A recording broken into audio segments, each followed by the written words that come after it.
Estamos de volta com o programa Ponto de Vista. O entrevistado de hoje é o presidente da ALE, da Assembleia Legislativa do Amazonas, deputado Ricardo Nicolau. E, deputado, durante o governo do ex-governador Eduardo Braga e junto com Omar Aziz, você trabalhou bastante para a aprovação do Programa Social Ambiental dos Igarapés de Manaus, vulgo Prosamin.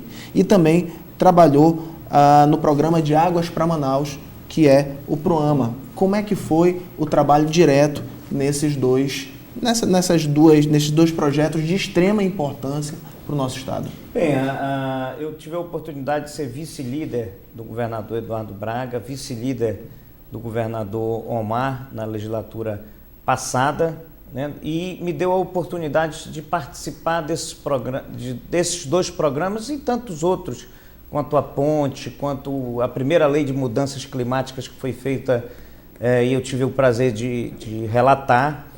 Mas o Prosamin é um programa premiado, um programa que mudou a cara de Manaus e tirou aquelas pessoas que antes viviam numa situação muitas vezes subhumanas para uma situação digna, né, de ter um apartamento, de poder ter uma condição de moradia melhor. E antes se falava que era impossível. Não, as pessoas não querem sair daquele local. Eles não queriam porque não tinham oportunidade. Quando foi criada a oportunidade, eles brigam para que o Prosamin chegue logo em todos os lugares. Então o Prosamin é um grande programa, né, um grande programa que está sendo dado continuidade pelo governador Omar Aziz, e o governador Omar Aziz vai levar o Prosamin até o interior do estado, né, o interior do estado, e isso é extremamente importante. O PROAMA é um programa muito importante para o estado do Amazonas. Quando se fala lá fora do estado do Amazonas, que o Amazonas, que tem a maior reserva de água potável do mundo, 1/3 da sua população não tem água nas suas casas, principalmente na Zona Norte, na Zona Leste, eles pensam que nós estamos falando loucura, mas infelizmente é uma verdade, né? E o PROAMA é essa captação que vai levar água até a Zona Norte e vai levar água até a Zona Leste. Essa distribuição é uma competência da prefeitura, né? É uma competência da prefeitura que tem uma concessionária que é a Águas do Amazonas.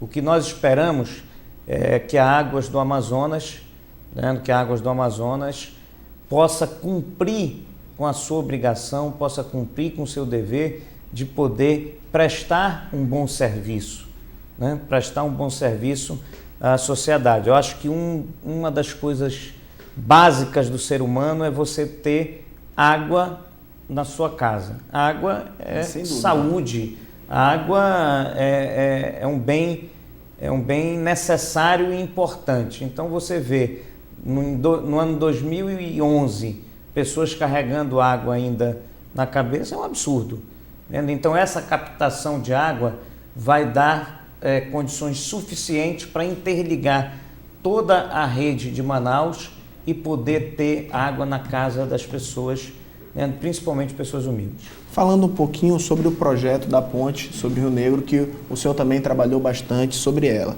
E estamos vendo várias críticas quanto à ponte, que ela não sai, falta uma defesa, falta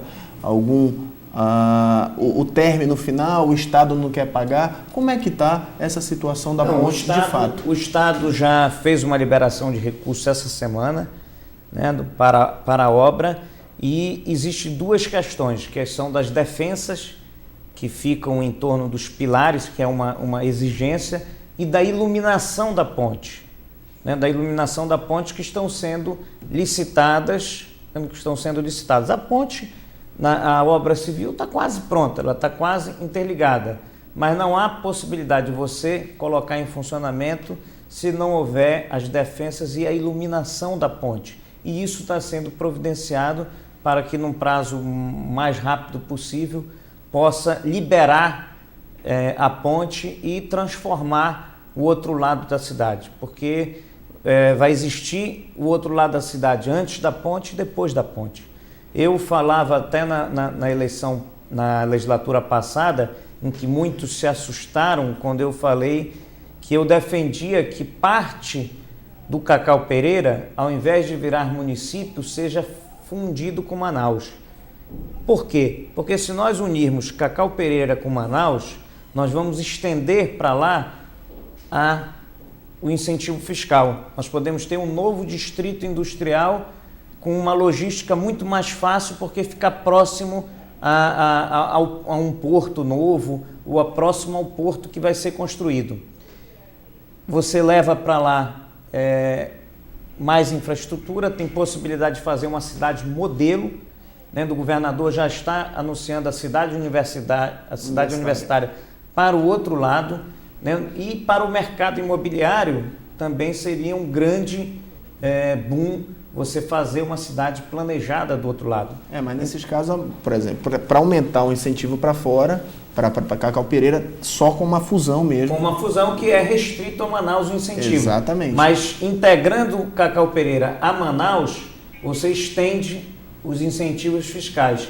E ao estender os incentivos fiscais, você tem condições de gerar emprego, gerar renda por outro lado, e tem indústria, né? E tem indústrias lá no outro lado da ponte. E fora isso, fazer uma cidade planejada, né? Poder começar do zero. Então eu acho que é muito mais interessante você ter um outro lado, uma extensão de Manaus forte, pujante, com grande valor econômico, do que ter um município sem estrutura, sem infraestrutura e sem recurso, né, para criar as condições básicas que um município necessita.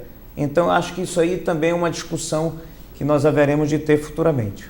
Falando um pouquinho agora de rede social, você entra, tem o seu Twitter, o Facebook. Qual a importância da rede social hoje para o político moderno? Muita gente tem medo de computador, e político eu acredito que não pode ter medo mais de rede social, e você utiliza bastante. Não, é verdade, eu utilizo no meu telefone, no iPad, no computador. Eu acho que isso é uma forma de uma comunicação direta. Você responde de forma imediata, a pessoa pode lhe fazer sugestão e automaticamente você fica sabendo do que está acontecendo no Amazonas, no Brasil e no mundo instantaneamente. Então, através do Twitter, em que nós estamos seguindo também aí jornais, enfim, agências de notícia, isso também nos auxilia muito em saber o que está acontecendo no nosso estado, no Brasil, no mundo, a cada instante.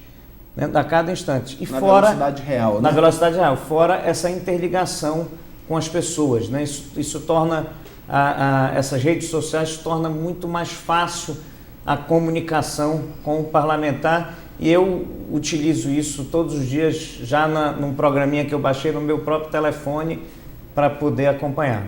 Ok, deputado, muito obrigado pela entrevista de hoje. E agora você tem 30 segundos para as suas considerações finais. Obrigado, eu que agradeço a oportunidade de estar aqui.